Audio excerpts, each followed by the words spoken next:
What's going on, guys? It's your boy Radiation and welcome back to another video over here on Radiation Reacts. So today we're going to be reacting to Mr. Nightmare text conversations with disturbing backstories. I know all of us have gotten text messages where regretted even reading the text or regretted even texting somebody because it always led to something crazy.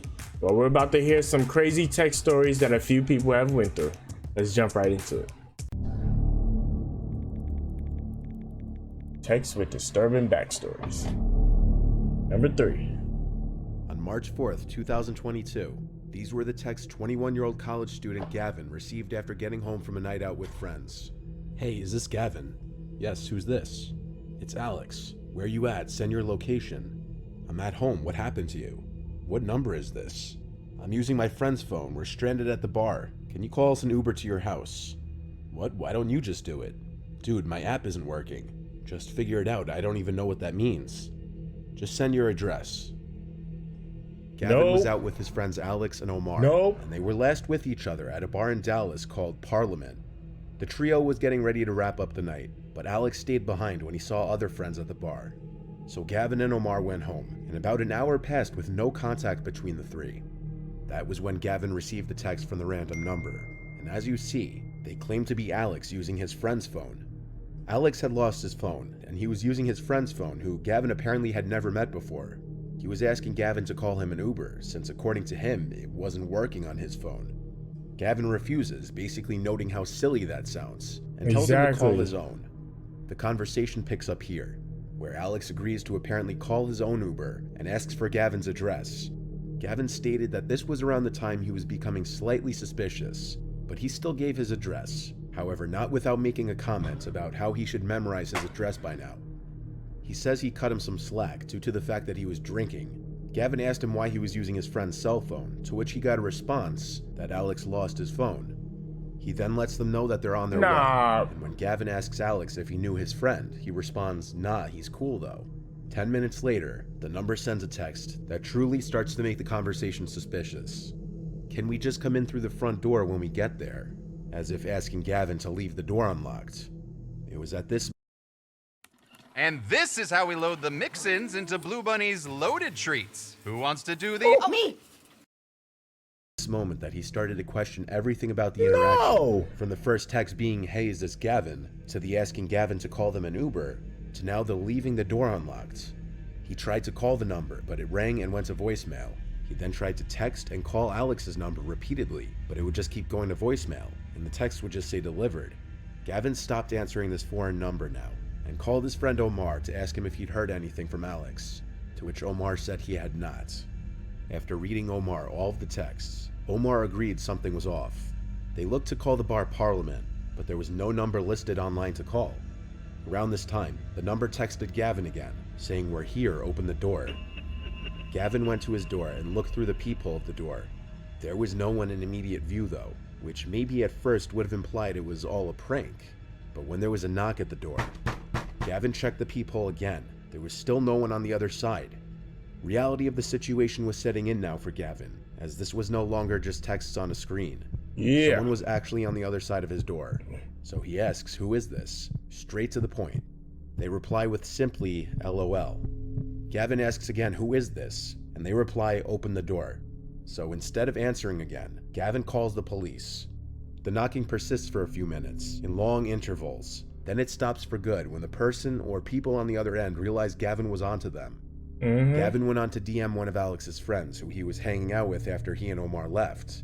And almost instantly, the friend DM'd him back explaining that he, Alex, and their other friend were jumped by a big group of men in the street.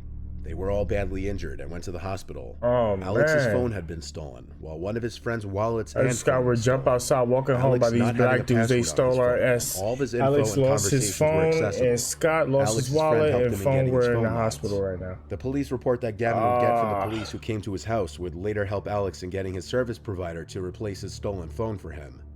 The lack of a password on the phone meant the thieves were able to gain information such as Alex and Gavin's conversation, where they would deduce that Gavin was home alone and an easy target. So if Gavin didn't catch on to the suspicious situation, why would you he may give have been up your opening his door to address, two or more people ready to attack him too and rob his house.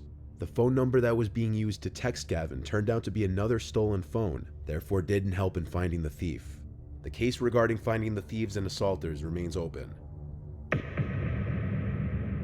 Yo, good thing he felt that Texts were suspicion, received but by he an should have anonymous felt that viewer from his suspicion when dad's dude asks for your ex-girlfriend, who will be address. named Kathy for the He's your purpose of friend. this He's supposed to account. know where you The live. viewer Like, will be come on, called bro. Rob. The reason Rob's dad ended things with Kathy was because That of her was an increasingly obvious erratic and one. delusional I'd have been like, tendencies. nope, you Her are not mental getting my health was address. You declining know for where I unknown live. reasons. You've Rob's been here dad was before. dating Kathy for about half a year, and Rob's grandparents both passed away during that time. Rob's was a dad wasn't whole very open setup. at first about how Kathy would start acting all paranoid about his son's dead grandparents, about how she believed they placed a curse on her. Rob's dad cut ties with Kathy when the delusions got too ridiculous. Rob was left in the dark for the longest time about Kathy's delusions, though, presumably out of embarrassment for having spent so much time with a supposed nutjob. It wasn't long after his father's breakup with Kathy that Rob would receive texts from her himself. When her attempts at reaching his father no longer worked, she clearly went to him instead. Kathy texted Rob, "Hello, sweetie, I need your help." Rob replied with, "What? What's up?" "Your father's parents put a curse on me. I need you to tell me the cemetery and plot number they were buried at." What? "What do you mean they put a curse on you?" "I keep hearing their voices and having bad premonitions. I know it sounds crazy, but I need it to stop."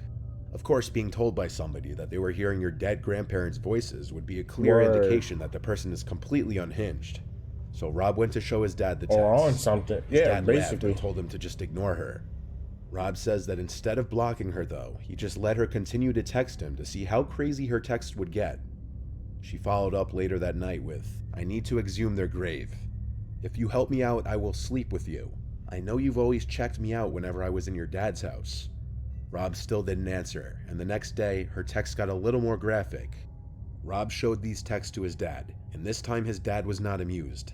He called Kathy and screamed that he would be getting a restraining order if she didn't stop. Nope. When he hung up, she kept trying to call until he ended up blocking her number.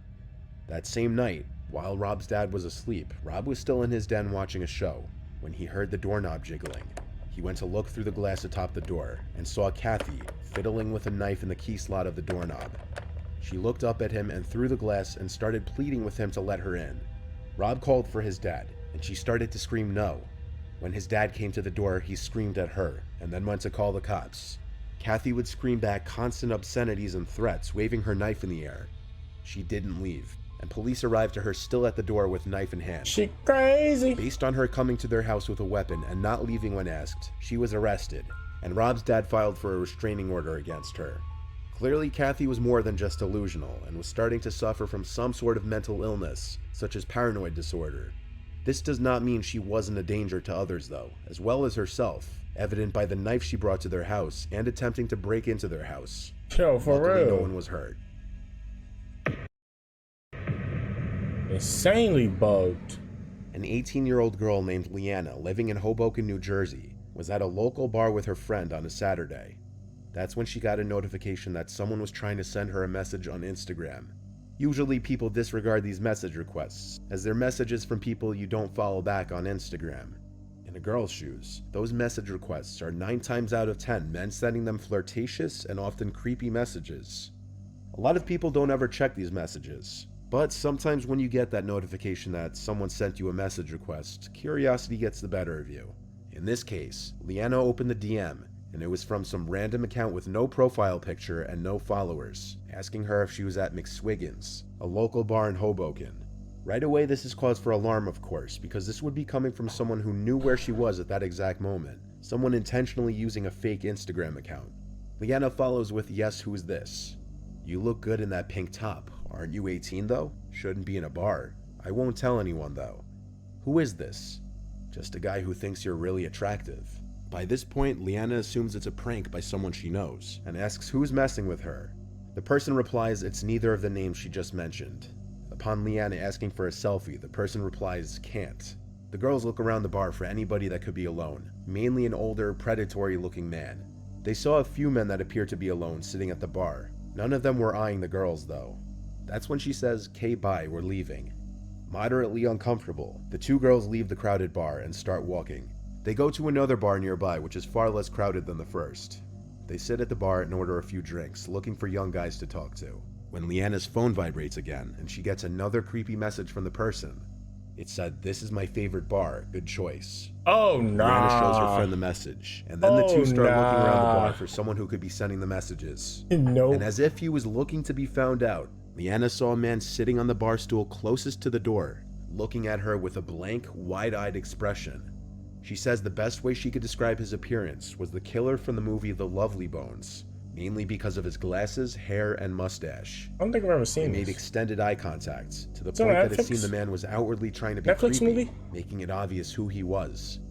The girls asked the bartender for help. They showed him the DMs she was getting and then pointed at the man, who, in response to being pointed at, started looking around the room in any direction but towards the girls. The bartender went over and told the guy in a loud, commanding voice to leave the bar without question, threatening to kick his ass if he didn't leave the girls alone. The man left the establishment, surely feeling at least some sense of embarrassment, as anyone would. Leanna and her friends stayed at the bar for about half an hour, only to avoid running into the man outside. But Leanna says their mood to stay out was gone after that creepy encounter, and they just wanted to know who that was, or how he knew Leanna and where she was at that moment. When the girls left, they began walking home. They were on 2nd Street, a quiet one-way road, especially at the hour they were walking. They were being mindful of their surroundings. I making would have sure they weren't Ubered. being Yeah, I was followed. over here But even when you walking. think you're aware of your surroundings, the unexpected can always happen. Leanna and her friend heard running footsteps from behind them out of the blue, and there was no time to react before the man grabs Leanna with one arm around her face and mouth and the other around her waist. He picked her up as she tried to scream and fight, and of course her friend did the screaming for her and continued to hit at the man. The commotion caught the attention of people from around the corner, and a few people came to the scene.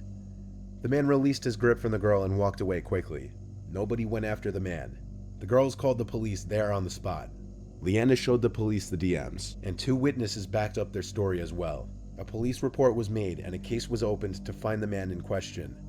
Leanna would speak to detectives at her home a few days later, who gathered all the information she could give. They would later use the surveillance footage from the 2 bars, but the police have not yet been able to match the man seen in the footage to anybody. Dang. As a precaution, she still has her Instagram disabled to this day. If someone is dedicated enough, they can find someone through their Instagram by keeping track of what places they go to in their pictures, what school they go to, and who they associate with. That's why it often is a good idea to keep your Instagram private. Facts.